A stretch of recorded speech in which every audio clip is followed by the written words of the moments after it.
जय मसीह की। The living वचन में आपका स्वागत है। आज हम भजन संहिता 31 पर मनन करेंगे। राजा दाऊद का यह भजन हमें सिखाता है कि जब हम चारों तरफ से मुश्किलों से घिरे हों, तब भी परमेश्वर हमारी मजबूत चट्टान और शरण स्थान है। आइए इस सुंदर और सांत्वना देने वाले भजन के साथ अपने दिन की शुरुआत करें। हे यहोवा, मैंने तुझ पर भरोसा रखा है, मुझे कभी लज्जित न होने दे। अपनी धार्मिकता के कारण मुझे छुड़ा ले। मेरी ओर कान लगा, मुझे शीघ्र छुड़ा। मेरे लिए दृढ़ चट्टान और ऐसा गढ़ बन कि तू मेरा उद्धार करे। तू तो मेरी चट्टान और मेरा गढ़ है, इसलिए अपने नाम के निमित्त मेरी अगुवाई कर और मुझे ले चल। तू मुझे उस जाल में से निकाल जो उन्होंने मेरे लिए छिपा रखा है, क्योंकि तू मेरा दृढ़ गढ़ है। मैं अपनी आत्मा को तेरे हाथ में सौंपता हूँ। हे यहोवा, हे सत्य के परमेश्वर, तूने मुझे मोल लेकर छुड़ाया है। जो व्यर्थ की मिथ्या बातों पर ध्यान लगाते हैं, मैं उनसे बैर रखता हूँ, परंतु मैं यहोवा पर भरोसा रखता हूँ।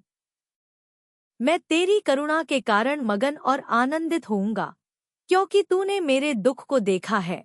तूने मेरे प्राण की विपत्तियों को जान लिया है। तूने मुझे शत्रु के हाथ में नहीं सौंप दिया।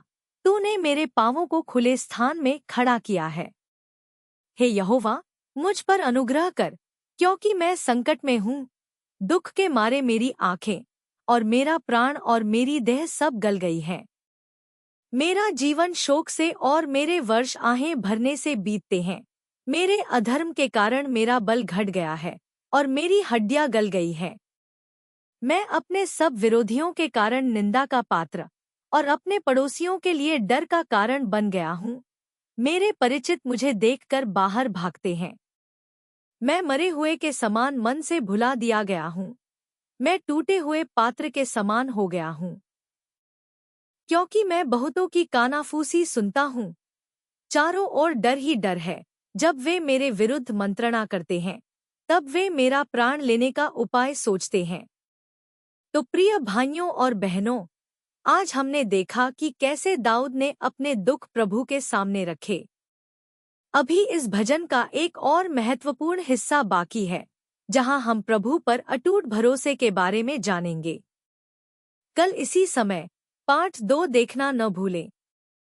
प्रभु आपको आशीष दे। जय मसीह की।